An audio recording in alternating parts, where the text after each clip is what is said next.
નમસ્કાર. આજની આ પ્રેસ વાર્તામાં સૌ પત્રકાર મિત્રોનું સ્વાગત કરીએ છીએ.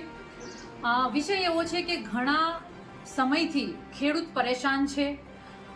એમાં કડદા પ્રથાને લઈ અને ભાજપના દરેક સંસ્થાઓમાં બેઠેલા દલાલોની ગુંડાગર્દીને લઈ એપીએમસીમાં ચાલતી દાદાગીરીને લઈને તો ખેડૂત પરેશાન હતો જ, પરંતુ સાથે માવઠા જેવી પરિસ્થિતિએ પડતા ઉપર પાટું માર્યું છે. એવી પરિસ્થિતિ થઈ છે કે માવઠાએ ખેતરો ધોઈ નાખ્યા, પાક ધોઈ નાખ્યો.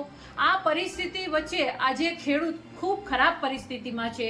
માથે દેવું છે, એટલે કે દેવાના ડુંગર નીચે ખેડૂત દબાયેલો છે.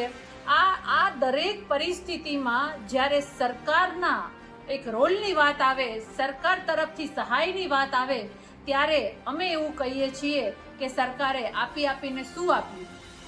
એવું પડીકું આપ્યું, 10,000 કરોડના નામે ખેડૂતો સાથે મજાક કરવામાં આવ્યો અને એવું પડીકું આપ્યું કે જેમાં હવા જાય. એટલા માટે કહેવું પડે છે કે ખેડૂતની પરિસ્થિતિ સમજ્યા વગર, આંકડા માંડ્યા વગર તમે 10,000 કરોડનું પેકેજ જાહેર કરો છો અને મોટી વાહવાઈ કરો છો, ત્યારે જ્યારે તમે 10,000 કરોડ સાથે જે પીડિત ખેડૂતો છે એનો ભાગાકાર કરો ને, તો વીઘે 3,000 રૂપિયા પણ આવતા નથી.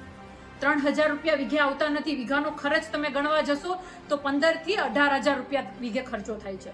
તો આ દરેક પરિસ્થિતિમાં સરકારનું કામ હોય છે કે ખેડૂત આજે દાજ્યો છે, માવઠાનો માર પડ્યો છે, એની ઉપર એણે સહાય તરીકેનું એક મલમ ચોપડવાનું કામ કરવાને બદલે એણે શું કર્યું તો કે ઝેર પીવડાવવાનું કામ કર્યું છે સરકારે.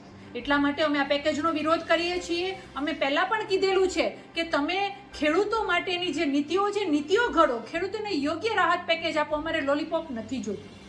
અમે અનેક વખત ઉદાહરણ આપી ચૂક્યા છીએ કે પંજાબમાં અમારી સરકાર છે 50,000 હેક્ટર દીઠ આપીએ છીએ અમે. તો તમે ગુજરાત 20 વર્ષથી રાજ કર્યા પછી તમે હેક્ટર દીઠ ખાલી 22,000 રૂપિયા જ આપો છો? શરમ આવી જોઈએ. અને એ પણ કેટલા બધા નીતિ નિયમો છે. 2 હેક્ટરની મર્યાદા તમે રાખી છે. એમાં પણ તમે જે બગડેલ પાક છે એની ટકાવારી કરશો કે 80%, 85%, 70%. તો આમાં સરવાળે ખેડૂતના હાથમાં કંઈ આવતું નથી. એટલા માટે ગુજરાતના ખેડૂતોમાં ખૂબ આક્રોશ છે, ખૂબ ચિંતા છે. અને પોતે આજે એનો માલ એટલી હદ સુધી ખરાબ થઈ ગયો છે કે તમે માંડવીની વાત કરશો તો માંડવી બગડી તો ગઈ છે, પણ સરવાળે પાલો થાય, પશુધનને ખવડાવી શકે આટલો પાલોય વધતો નથી. કપાસ બગડી ગયો છે.